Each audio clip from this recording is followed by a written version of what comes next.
Welcome to the System Simplified podcast, where we feature top leaders who share stories on how to successfully systemize a business. Now, let's get started with the show.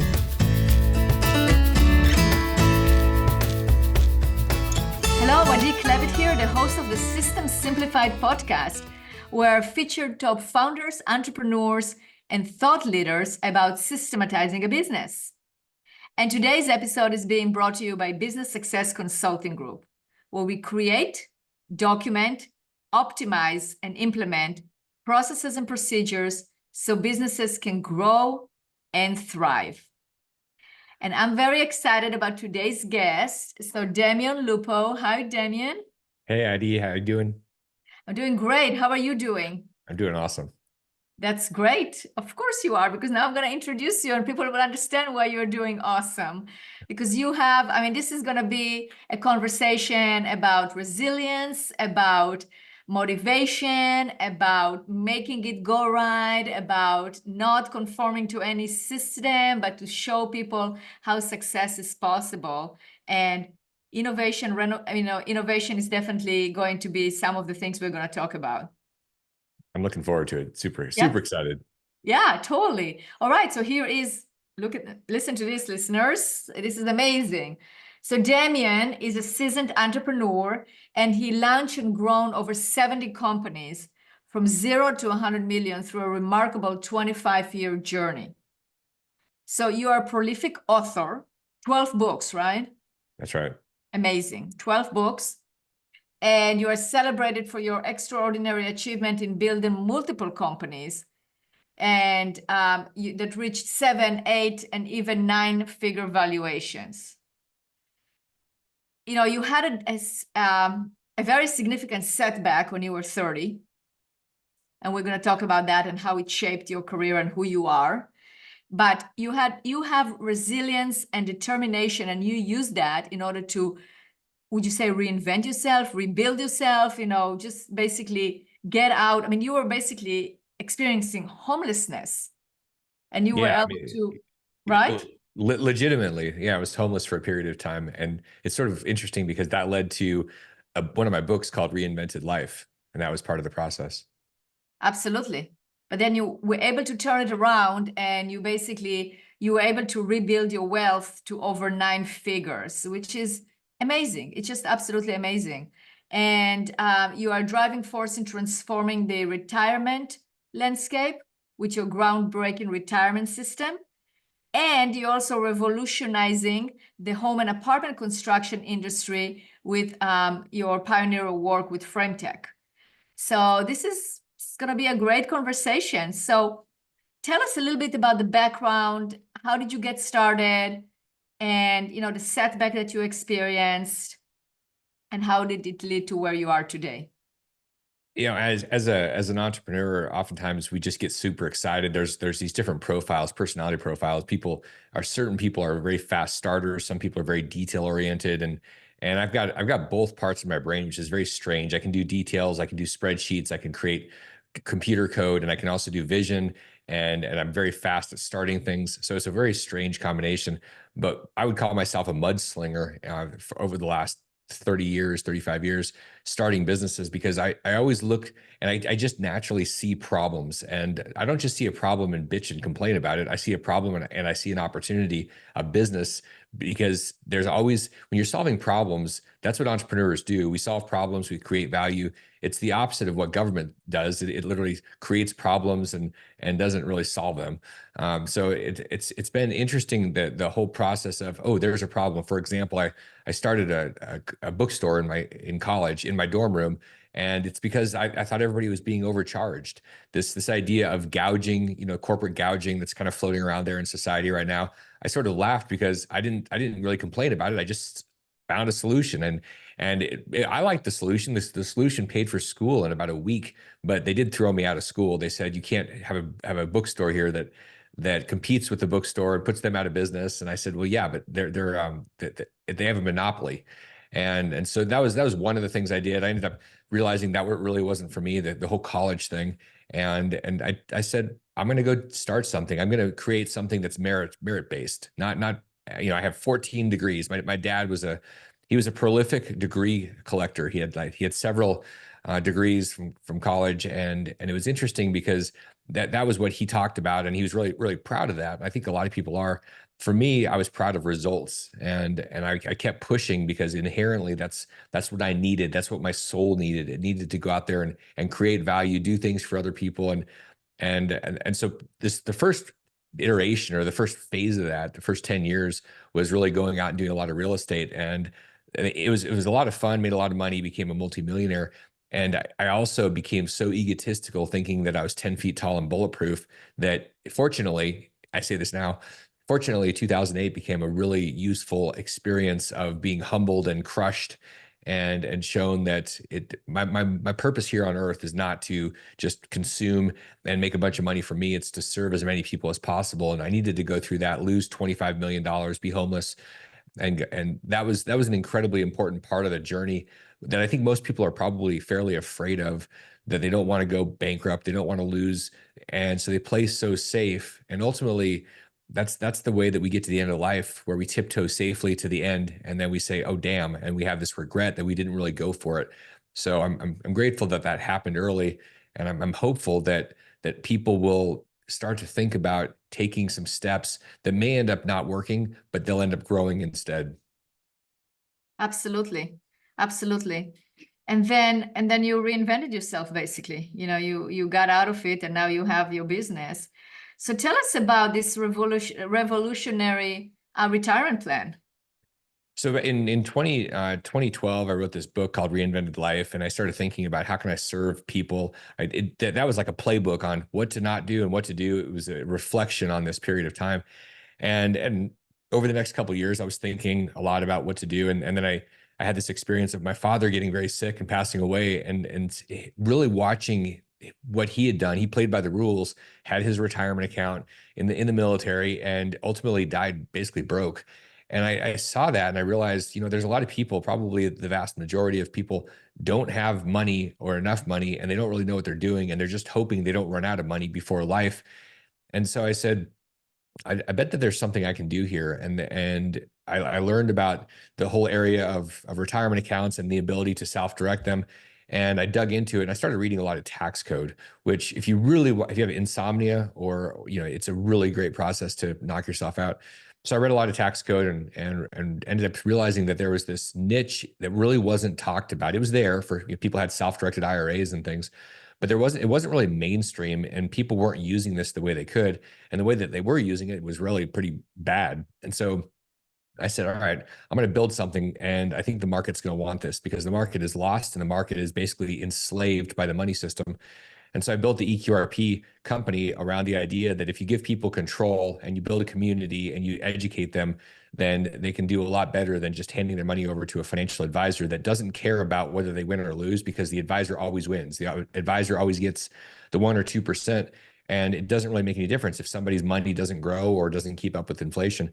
So the EQRP company was born, and it grew, and the idea was empower people with their money, because they'll care about their money more than anybody else will. And so we've So what done are the that. principles behind it? Okay, so let's say somebody has, let's say a business owner listening to us right now. What are your principles in order to actually ensure that it's a better retirement? Well, the principle is based on self-responsibility. It's based on somebody owning their future and them taking responsibility. So, you hand your money over, and you just, maybe it'll grow and maybe it'll crash, and you don't really know. It's a roller coaster. And the point here, the rationale is that people are going to pay attention to things that they control and they own, and it's not for everybody. I mean, that's one of the things that I learned. I thought everybody should have this, and then I was wrong, really wrong, because there are a lot of people that either, one, didn't have the interest, or it was so scary they didn't want to learn the process. But the Tell us more reality about is, the process. I'm curious to hear about the process. So tell me about the process. yeah, I mean, the process is ultimately somebody has a checkbook with all their retirement money, and they get to choose whether they want to put it in mutual funds or real estate or Bitcoin or gold or startup businesses, really anything that they want. And the process is they're absolutely in control. They're the one that signs the checks. They get to choose. Nobody's doing it for them. What happens is the community we've created and the team do it with them, and we're supportive, and people brainstorm and they do things together. But ultimately, it's up to the individual, the business owner, and that's really exciting and really empowering for a lot of people, because they don't feel like they're just subject to somebody else's decisions, and they actually get to do it. But it's also terrifying if they don't want to do the work and educate themselves, because they have no idea what to do next. So it's not for everybody. It's for people that are saying, if it's going to be, it's up to me. Absolutely. Okay, good. And tell us about the revolutionizing the home and apartment construction company that you have. So what's really interesting is, as you go along in life, you can look backwards and things make a lot of sense, but you look forwards and you're like, I don't understand the path. What do I do next? And you're guessing and you're fumbling around like a puppy with giant paws, and you really don't know. And it can be terrifying. It's like going into the woods. If anybody's ever heard of the Hero's Journey by Joseph Campbell, you kind of go out there into the darkness and you hope you figure it out, and then you come back with great stories and some scars. And so what's happened over the last 25 years and starting these 70 plus companies is that every one of them has been an opportunity to learn. Most of them were learning opportunities, not winning opportunities, meaning I didn't necessarily make money. I lost a lot of money along the way. And a lot of these, some of them made some money, but what happened is everyone it helped create a different version of me. And ultimately the people that I needed to grow along the way did their growing. And we all collided a few years ago around an idea to disrupt the construction industry and really to solve the housing crisis. Because as many of the listeners and viewers have understood and seen, we have probably 10 million missing units in America right now, meaning we have 10 million missing houses and apartment units that need to be built. We're going backwards every year. We're going backwards by about 600,000 units. That's how many more units are needed every year. And we have about 10 million missing right now. So we have a huge problem, and it takes innovation, because the capacity is it's not being expanded. After 2008, it shrunk by about 75%.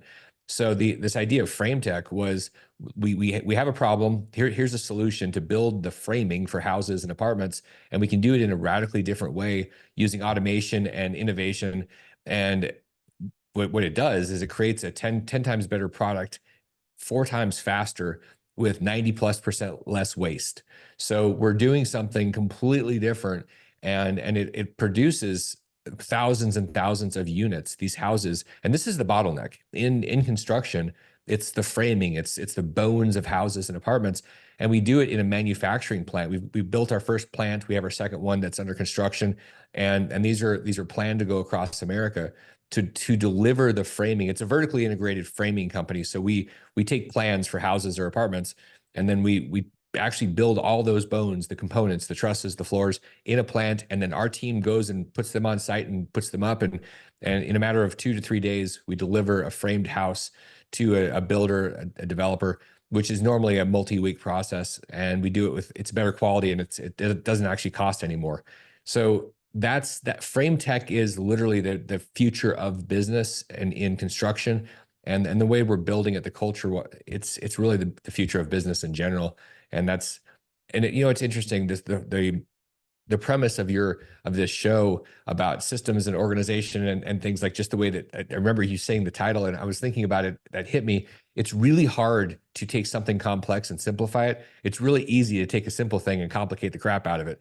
So that's what has happened. We've taken this complex thing and simplified it so that it's very straightforward. It's kind of like writing a book and having it make sense. You take all this complex stuff in your brain and you consolidate it into a book that makes sense, that somebody can understand. It's very hard to do, and it's very meaningful when it actually gets done. Absolutely. I couldn't agree more. And Damion, what I notice is that throughout the common thread of everything that you do is really purpose and wanting to help people. Like, it's like looking at what's, as you said, you just don't complain. You look at what's not working or the systems that need to be improved, and you work on improve them and creating the better systems and better solutions. So I think lesson number 1 here is, don't just sit and moan and complain, but what can you do? Ask yourself, what can you do about it? Take ownership and responsibility and do something about it, right? I mean, obviously you also have the ability to innovate and ability to envision and to move, but I'm sure you have also people, you surround yourself with people that help you do that as well, right? That's one of the keys is understanding that and this actually scared me for a long time because I've had businesses and partners that were not really ideal, or and sometimes actually screwed me, like really not good people. And so I hesitated having other people around me for a number of years, and meaning I just did things by myself because that way I can't get hurt. And what I realized maybe 6-7 years ago, it was time to take a chance. And ultimately what's happened is the people that are around me are so much smarter at what they do. Together we produce and create 10 or 100 times more and better than I would ever do by myself. And so the value is having these incredible people around and working together. It's exponentially more powerful. So anybody that thinks that they're going to be a one-person operator and that's going to be the best they can do, it might not be bad, but I guarantee you that you can do more. It's not 1 + 1 is 2. It's literally new math. 1 and 1 is 10, because the exponential effect and the synergy that happens, that's just real. That's what happens in business. That's why you don't have every business being a party of one. It literally is, you get people together and they create magic. You're absolutely right. You have to have that organization. I mean, I learned it the hard way or the easy way, whatever you want to call it as well. I was definitely always a leader, always in charge of people. At some point I go, okay, I just want to go on my own. But when you're good and you start building the business, then the business just grows. And you can't remain by yourself because you can't do everything yourself. And if you really have a purpose and want to service a lot of people, you got to get a group. And it's also good for the group because the group that works with you, they all have a common purpose, working together. And it's kind of like, you're working together towards achieving that goal, which makes everybody proud and a sense of purpose and a sense the morale is up. So that's exactly what needs to happen. I think this is an really important point to hammer on a little bit. It's sort of cliche to say meaning and purpose, and a lot of people say that. And I think that it's one of the most critical things. For the first 10 years, it was about money, and that was the focus.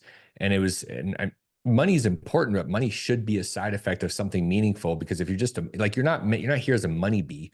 Like, God didn't put us down here to say, okay, go and collect money, these dead presidents on pieces of paper. Like, we're actually here to serve others and to create value. And what we find over time, and this doesn't happen instantly, you have to understand the farming versus hunting principles. But there's a really cool thing when you serve people enough, the side effect happens. And the side effect is that money is a side effect. And so if you can find that thing, and so one of the mistakes I see people make, and I've probably made this a number of times, they go, well, I want to pick the right thing, the right business, the right thing. And the answer is there's not a right business. There's right now, do something. And then you learn whether it is the right thing or the wrong thing. And oftentimes it's something that you need to stair step onto for the next thing. But it doesn't, people try to find that perfect thing. And they go, well, what if, is it this or this? And I'm like, it doesn't actually matter, because you go do the thing and you'll get either headwinds or tailwinds. Like, the universe is going to support you, or it's going to knock you off on your butt, and you're going to go, okay, maybe that's not the right thing. And then you pivot and you learn and you grow and you do the next thing. I just see a lot of people wasting a lot of time because they don't want to make a mistake, because they're so beholden to the legacy experience of being a child, where you got the right answer and there was one system and this is what you do. And if you did it wrong, you're a failure. And the reality is, that's not how the world works. If you get 50% wrong in the real world, you're a billionaire because you got half right. If you get 3 out of 10 in baseball, you're a Hall of Famer. Like, it's our system is set up the opposite of reality. And the more you step out there and take those swings and do the thing, anything, and then say, okay, what did I learn from that? And then you do the next thing. Eventually you show up and you're like, oh, look, $1 billion thing I just created. And you go, how did that happen? It happened because you stair stepped off of 70 different things over 20 or 30 years.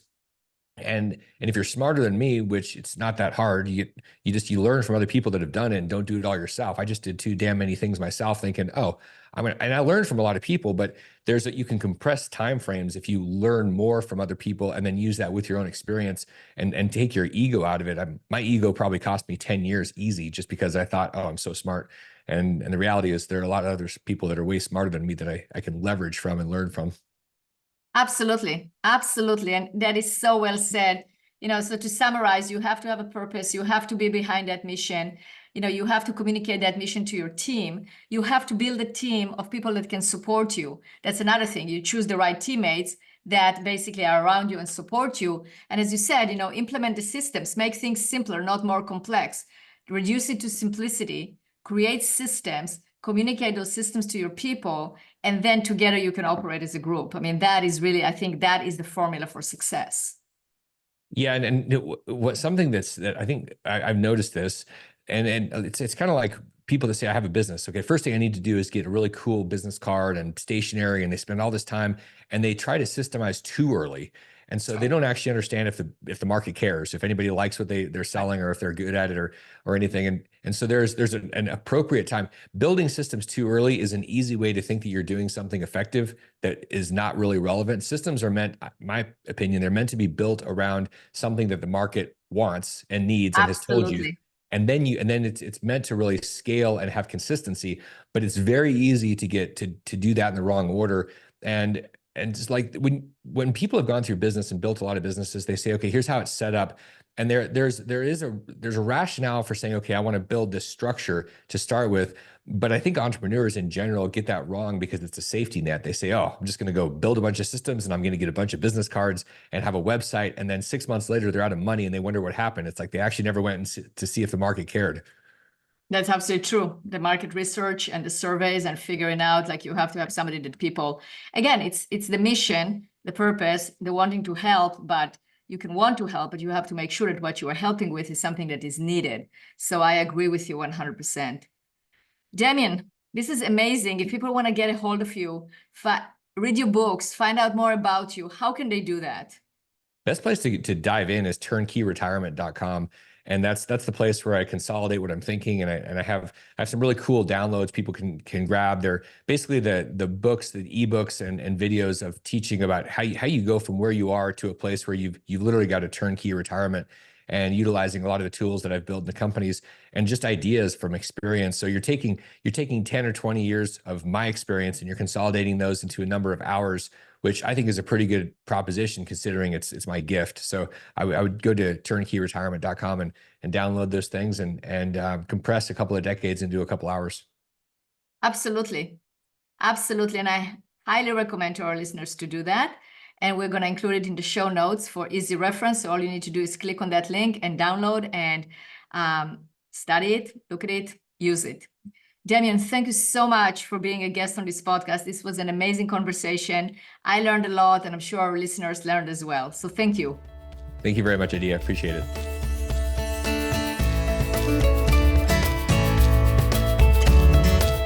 Thanks for listening to the System Simplified podcast. We'll see you again next time, and be sure to click subscribe to get future episodes.